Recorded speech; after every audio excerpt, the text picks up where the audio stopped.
तो युवा लोगों की अगर बात करते हैं, हम नए चेहरे की बात करेंगे तो गोंदिया से एक सोनू कुथे एक नाम ऐसा उभर कर आया है कि उसको हर गांव में युवा और बुजुर्ग ये सभी लोग उनको जानते और पहचानते। दोस्तों नमस्कार, स्वागत है आपका ग्रामीण क्षमता न्यूज चैनल पर। मैं दीपक कुथेकर। अभी चुनाव का माहौल गर्म होते नजर आ रहा है। हम गोंदिया जिले में हैं। गोंदिया जिले से सबसे ज़्यादा नज़र गोंदिया विधानसभा क्षेत्र पर है। गोंदिया से 4 विधानसभा क्षेत्र होती है और हम बात करेंगे आज गोंदिया की। गोंदिया में पिछले दिनों ही हमने आपको बताया था कि गोपाल अग्रवाल जी कांग्रेस में प्रवेश ले चुके हैं। अब प्रवेश लेने के कारण कुछ माहौल कैसे बिगड़ता है और फिर उसके साथ आप सुनेंगे कि भाजपा का जो उम्मीदवार कौन होगा, ये भी खूब चर्चा चल रही है, अभी तक के क्लियर नहीं हुआ है। इसके बाद आप देखेंगे कि जो गोंदिया में जो कल से रात से जो बारिश हो रही है, तो बारिश होने से गोंदिया की स्थिति क्या है और गोंदिया जिले की स्थिति क्या है, इस पर हम विस्तार पूर्वक चर्चा करेंगे। और साथ में हम बताएंगे कि जो गठबंधन की सरकार इस बार क्या महाराष्ट्र में गठबंधन के साथ चुनाव लड़ा जाएगा।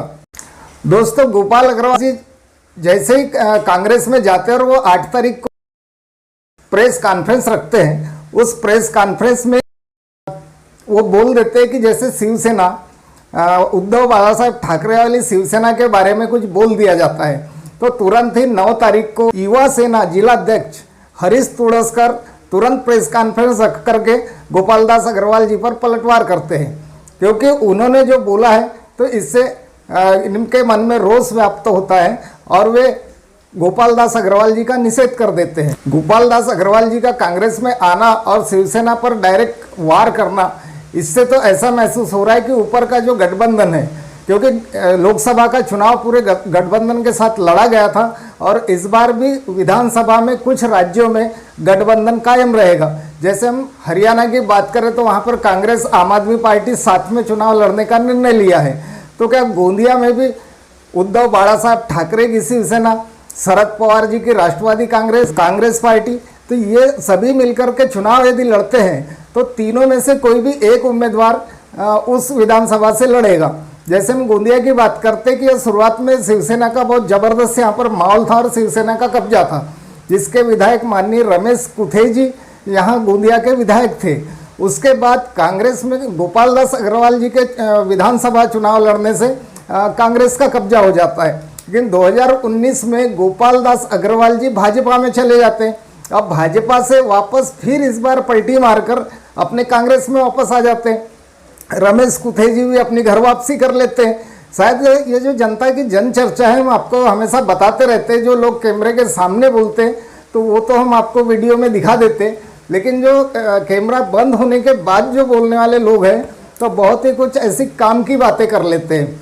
अब इनको लगा होगा रमेश कुथे जी भाजपा में जाते तो उनका भी एक उम्मीद थी कि भाजपा की टिकट से हम विधानसभा लड़ेंगे, लेकिन उनको ऐसा महसूस हुआ होगा कि इस बार भी भाजपा की टिकट गोपाल दास अग्रवाल जी को जा सकती है, तो उन्होंने इस्तीफा करके निकल जाते हैं और वो वापस अपने उद्धव बाला साहब ठाकरे जी के शिवसेना में पुनः प्रवेश कर लेते हैं। लेकिन कुछ दिन बाद पता चलता है कि गोपाल दास अग्रवाल जी को भी टिकट नहीं मिलेगी, तो गोपाल दास अग्रवाल भी निकल करके अपनी कांग्रेस में आ जाते हैं।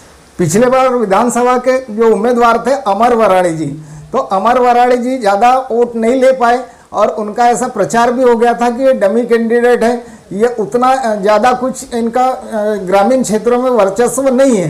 इसलिए यह देखते हुए कि बाकी लोगों ने विनोद अग्रवाल जी की सिंपत्ति देखकर उनको भारी मतों से विजयी किया था, क्योंकि उस टाइम में क्या हुआ था कि ये निर्दलीय थे। निर्दलीय होने के कारण इनको मुस्लिम समाज व अन्य समाज के जो वोटें हैं इनको सब मिल चुकी थी। लेकिन कांग्रेस का अगर प्रबल उम्मीदवार रहता तो पिछले बार भी जो टक्कर है बहुत जमकर हुई रहती। गोपाल दास अग्रवाल जी के कांग्रेस में आने से जो कांग्रेस के जो कार्यकर्ता हैं उनमें जान आ गई है, क्योंकि पिछले बार के कार्यकर्ता जो थे कुछ ठंडे किस्म के नज़र आए थे। हमको राहुल गांधी जी की बात याद आ गई। राहुल गांधी जी ने जो जम्मू कश्मीर के दौरे पर थे तो वहाँ पर उनने भाषण दिया था कि पहले मोदी जी 2024 के पहले मोदी जी सीना फुला के आते थे और अब मोदी जी झुक के आते हैं। तो वही उसके कहानी उल्टी हो गई। गोपाल अग्रवाल जी के आने से एकदम पावर आ गया है कार्यकर्ताओं में। अब उनको ऐसा लग रहा है कि अब इस बार का चुनाव हम दमखम से लड़ेंगे। अब उनको पैसे के बल के कारण जोश आया या गोपाल अग्रवाल जी के आने के कारण जोश आया, या कांग्रेस की सीटें ज़्यादा चुन के आ रही इसलिए जोश आया? क्योंकि ये तो कहना मुश्किल होगा, क्योंकि इस बार का जो चुनाव है थोड़ा अटपटा चुनाव लग रहा है गोंदिया का। क्योंकि जब तक के गठबंधन की स्थिति क्लियर नहीं होती तब तक कह नहीं सकते। हो सकता है कि यहाँ पर दावेदारी शिवसेना की पहले से रही है, तो ये गठबंधन शिवसेना की टिकट रमेश भाऊ कुथे जी को दे सकते हैं। तब गोपाल दास अग्रवाल जी को रमेश कुथे जी को मदद करना होगा, यानी कि शिवसेना को मदद करना होगा। अगर इस बार गोपाल अग्रवाल जी को भाजपा से टिकट नहीं मिली तो इस बार क्या इत्तेफाक ऐसा भी हो सकता है कि उनको कांग्रेस की भी टिकट से हाथ धोना पड़ जाए, क्योंकि गठबंधन की जो बातें होती है, आला कमान का जो आदेश होता है वो मानना पड़ेगा। वैसे ही जैसे विनोद अग्रवाल जी की बात करें, अगर इनको भाजपा का कैंडिडेट नहीं मिल रहा है तो उस स्थिति में क्या करेंगे कि हो सकता है विनोद अग्रवाल जी को नितिन गडकरी का डायरेक्ट फोन आ सकता है और बोल सकते हैं कि आपको कमल निशान से चुनाव लड़ना होगा। तब चाबी संगठना वाले, चाबी के लोग, बात तो यही हो रही कि पूरे चाबी संगठना विनोद अग्रवाल जी के साथ में रहेगी। क्या ये भी होगा? या हो सकता है कि कुछ वहाँ के लोग ऐसे कि जिनको भाजपा पसंद ना आने के कारण उन्होंने चाबी को वोट किया था। अब इस बार जो दिलचस्प चुनाव जो बनते जा रहा है और दिलचस्प कहानी यहाँ की बनते जा रही कि कौन कहाँ से लड़ेगा, अभी भी कहना मुश्किल है। अब ग्रामीण क्षेत्रों में हमने सर्वे देखा है तो युवा लोगों की अगर बात करते हैं, हम नए चेहरे की बात करेंगे तो गोंदिया से एक सोनू कुथे एक नाम ऐसा उभर कर आया है कि उसको हर गांव में युवा और बुजुर्ग ये सभी लोग उनको जानते और पहचानते। तो इसी के साथ में कहा जाता है कि एक अंदाजा लगाते हैं, जो राजनीति के जानकार लोग होते हैं उनके साथ बैठने से पता चला है कि उनका कहना है कि विनोद अग्रवाल जी यदि चाबी से लड़ते हैं तो भाजपा में एक डमी कैंडिडेट दिया जाएगा कि जिसको जनता जानती तक नहीं। तो कुछ लोगों ने हमें बताया, भाजपा की टिकट के बारे में पूछे हमने जनता से, तो उनका साफ कहना है कि अभी तो फिलहाल में हमको केवल भावना कदम का नाम पता चला है, लेकिन भावना कदम को पूरे क्षेत्र में कोई जानता नहीं। और भाजपा जानबूझ के फेमस चेहरे को कमल के फूल से टिकट देगी नहीं, क्योंकि जो पुराने कार्यकर्ता है विनोद अग्रवाल जी, आज भी उनको लोग भाजपा वाले ही माना जाता है और भाजपा को ही उनका समर्थन होता है। अभी जो महाराष्ट्र में सरकार है, शिंदे जी के साथ अजित पवार जी और भाजपा, ये तीनों मिलकर इनको समर्थन विनोद अग्रवाल जी का है, क्योंकि सरकार भी केंद्र में मोदी जी की बैठी है। तो ये जो इस प्रकार का यहाँ का जो गणित अगर देखा जाए तो अगर गठबंधन कायम होता है तो वहाँ गोपाल दास अग्रवाल जी की भी टिकट खतरे में पड़ सकती है, क्योंकि पहले दावेदार तो शिवसेना के। फिर हमने सुना है कि जो युवा लोग हैं जो सोनू कुथे के साथ में जुड़े हैं, तो उन्होंने फेसबुक पर अपने पोस्ट भी वायरल कर दिया है। जो इनका एक पेज चलता है सोनू कुथे के समर्थक करके, सोनू कुथे समर्थक में उनने पोस्ट किया है कि चुनाव तो हम भी लड़ेंगे। तो हो सकता है इनकी पूरी तैयारी, यदि मान लेते कि शिवसेना ने अगर रमेश भाऊ कुथे को टिकट नहीं दिया तो हमें तो पक्का लग रहा है कि सोनू कुथे निर्दलीय चुनाव लड़ सकेंगे। लेकिन गोपाल अग्रवाल जी को अगर कांग्रेस की टिकट न मिलते हुए शिवसेना को यहाँ की सीट जाती है तो उस वक्त में गोपाल दास अग्रवाल जी क्या करेंगे? क्योंकि इनका जो पूरा मनोबल है कि वो केवल टिकट के लिए कांग्रेस में रिटर्न हुए। अब नाना भाऊ पटोले के साथ में इनकी क्या चर्चा हुई तो ये दो ही लोग बता सकते, लेकिन चर्चाएं धीरे धीरे जनता में खुल रही है और जनता धीरे धीरे बातों को स्पष्ट करते जा रही। कल तक हमें भी पता नहीं था कि बीजेपी की जो टिकट है भावना कदम जी को दिया जाएगा, लेकिन यह बात अभी इसकी हम पुष्टि नहीं कर सकते, केवल जनता के मन के विचार आपको हम बताते, क्योंकि हमारा न्यूज़ चैनल जो भी खबरें हम जो ग्रामीण क्षेत्र में घूमते हैं और वहाँ जो लोग हमारे साथ चर्चा करते हैं तो वही चर्चा को हम अन्य लोगों तक पहुँचाने का प्रयास करते हैं। क्योंकि हमने जो सुना था कि रमेश कुथे जी शिवसेना में वापसी करेंगे, अपने घर वापसी करेंगे, तो वही हुआ जो जनता की चर्चा चल रही थी। गोपाल दास जी अग्रवाल के लिए भी जो चर्चा चल रही थी कि वो अपने कांग्रेस में वापसी करेंगे, ये दोनों बातें सत्य हुई है। क्योंकि हम जनता की बातें हम इसलिए मानते हैं कि क्योंकि उनको अनुभव है और अब तो किसी के कहने पर कोई किसी को मतदान नहीं करता है। पूरी जनता समझदार हो चुकी है और पूरी जनता जागरूक हो चुकी है।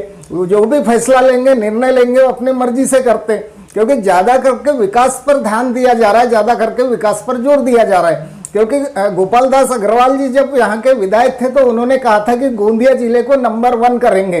नंबर 1 के स्थिति में अभी 5 साल हो गए, हम देख रहे हैं कि जो छोटा पुल है जो मार्केट जाने वालों के लिए, शहर वालों के लिए बहुत ही सरल होता था, वो पुल आज तक भी खड़ा नहीं हो पाया है। और जो बड़ा पुल है उसी का उपयोग हो रहा है। आज जो बारिश हुई है, रात की बारिश और आज की बारिश से न्यू लक्ष्मी नगर से लेकर के आप देखेंगे तो अंडरग्राउंड वाली जो रोड है उसका तो क्या हाल होगा, तो ये आप समझ सकते हैं। एकता कॉलोनी की बात करेंगे तो एकता कॉलोनी में भी घर के अंदर पानी घुस गया है और वो पानी इतना जबरदस्त लग रहा है कि जैसे लग रहा है कि बहुत बड़ी नदी हमारे गोंदिया के करीब से जाती होगी। एक बहुत बड़ी घटना हो गई हमारे रोड पर, एक नाले के बाजू में जो एक मकान था ढह जाता है और वहाँ पर माँ बेटे दोनों की मौत होने की हमको खबर मिली है। क्योंकि नाले के किनारे पर या नदी के किनारे पर जिसके भी मकान है, हमने कई बार वीडियो में देखा है, तो उसमें उनको ढहने का, उस मकान को ढहने के आसार कभी भी हो सकते हैं। क्योंकि बाढ़ के जो पानी की ताकत होती है वो भयानक होती है और अंदर से मिट्टी को खोदकर पूरी लेके चले जाती है। अब उनके अभी कुछ समय पूर्व पता चला था कि 1 लाश प्राप्त हो गई और 1 लाश को उस मकान के अंदर दबे होने की संभावना बताई जाती है। एकता कॉलोनी के एक शख्स है जिन्होंने बहुत ही बारिश की मजे लेते हुए वीडियो बनाया और उन्होंने हेलीकॉप्टर से मदद मांगा कि एकता कॉलोनी डूब चुकी है तो हमें बचाने के लिए हेलीकॉप्टर की व्यवस्था किया जाए। अब उन्होंने अपने विधायक जी से निवेदन किया या माननीय प्रधानमंत्री जी से निवेदन किया, वो उन्होंने क्लियर नहीं किया है।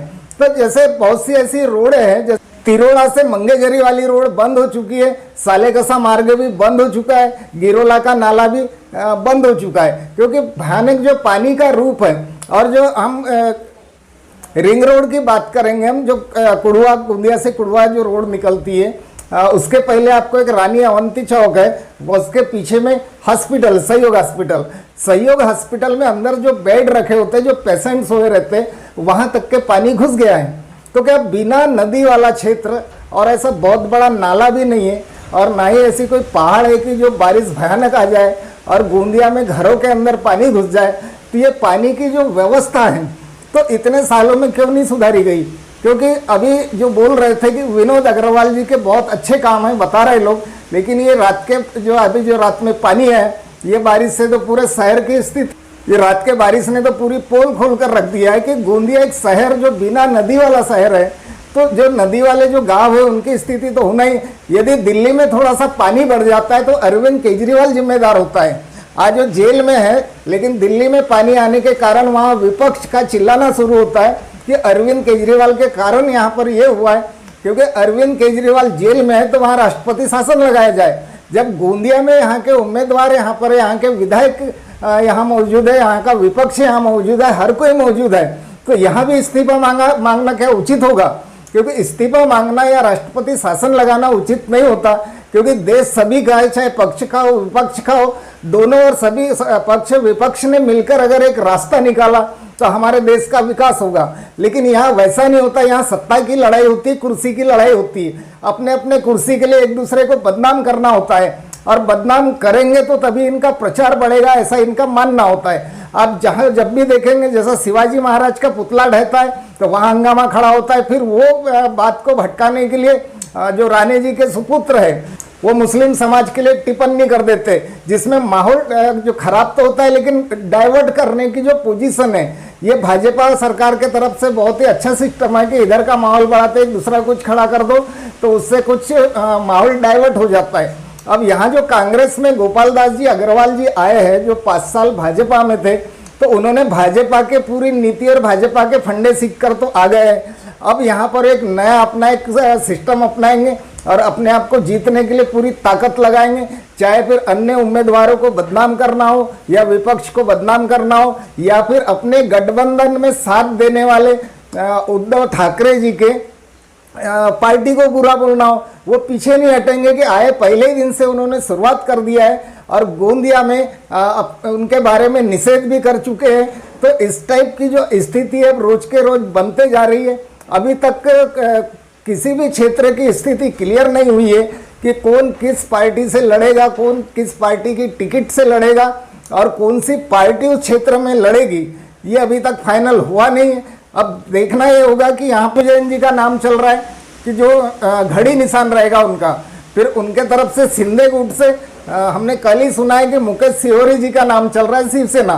जो चुनाव चिन्ह है इसमें जो कंफ्यूजन है, हमने जो अभी कल पर से जो वीडियो बनाया बिरसी बाजार में, बहुत ही कंफ्यूजन है। उनको नेताओं के नाम पता है लेकिन उनके परफेक्ट चुनाव चिन्ह पता नहीं है। यदि मुकेश सिंह जी चुनाव लड़ते तो उनका धनुष बाण रहेगा, और जो उद्धव ठाकरे, बाला साहब ठाकरे जी का जो शिवसेना था, वो वाला जो धनुष बाण है एकनाथ शिंदे जी के पार्टी को चला गया है। और जो घड़ी निशान था शरद पवार जी का, तो वो प्रफुल्ल पटेल, अजीत पवार या यहाँ से जो चुनाव लड़ते हैं राजू जैन जो घड़ी से लड़ेंगे, और शरद पवार गुट का जो निशान है वो तुतारी मिल जाता है। अब रमेश भाव कूथे धनुष बाण से नहीं लड़ेंगे, मसाल से लड़ेंगे, क्योंकि उद्धव बाला साहब ठाकरे जी के गठ को मसाल निशान मिला है। तो ये जो इनको प्रचार करने के लिए और लोगों को चुनाव चिन्ह समझाने के लिए बहुत दिक्कतों का सामना करना पड़ेगा, क्योंकि पुराना दिमाग में शिवसेना है न केवल तीर कमान धनुष बाण ये उनके दिमाग में बैठी हुई है। घड़ी निशान बोले तो शरद पवार, प्रफुल्ल पटेल, चलो ये तो ठीक है गोंदिया के लिए कि प्रफुल्ल पटेल जी पहले भी घड़ी नाम से फेमस थे, आज भी घड़ी नाम से फेमस है। तो ये जो चुनाव चिन्हों का खेल है, यहाँ से जो कन्फ्यूजन है, और एक बड़ा कन्फ्यूजन ये होगा कि आप गोंदिया में भी जहाँ बोर्ड लगे हुए देखे होंगे, वहाँ पर आपने फोटो देखा है गोपाल दास अग्रवाल जी, विनोद अग्रवाल जी और प्रफुल्ल पटेल भाई जी, ये तीनों की फोटो लगी। तो हम खैर दो फोटो की बात करेंगे। जो लाडली बहनाओं के जो आवेदन फार्म थे, जो गांव गांव घर घर लाडली बहनाओं को बांटा गया, उस आवेदन के ऊपर में विनोद अग्रवाल का भी फोटो और गोपाल दास अग्रवाल जी का भी फोटो है। अब लाडली बहना के दोनों भाई है, तो एक भाई अब कांग्रेस में आ जाता है, एक भाई चाबी में रहता है। अब सवाल है कि वो ढूंढेंगे कि उनको पता है कि फूल वाले ने पैसे बांटा है, यानी ये इतना कंफ्यूजन है कि अब वो कौन से भाई को वोट देंगे। अब दोनों गोपाल अग्रवाल जी, विनोद अग्रवाल जी, दोनों अग्रवाल, अब उनका भाई कौन सा अग्रवाल, ये भी सवाल उठता है। अब हम देखेंगे कि आगे क्या होगा। अभी आज तो पूरी बाढ़ की स्थिति है, जिधर उधर पूरा पानी है, ऐसे कई गांव है कि रास्ते बंद हो चुके हैं, वो अपने घर नहीं जा सक रहे, और वहाँ जो रुके दूसरे गांव नहीं जा सक रहे। तो आगे चल के हम और आपको खबरें दिखाते रहेंगे। देखते रहिए दोस्तों हमारा न्यूज़ चैनल। मिलते हैं अगले वीडियो में, तब तक के लिए नमस्कार दोस्तों।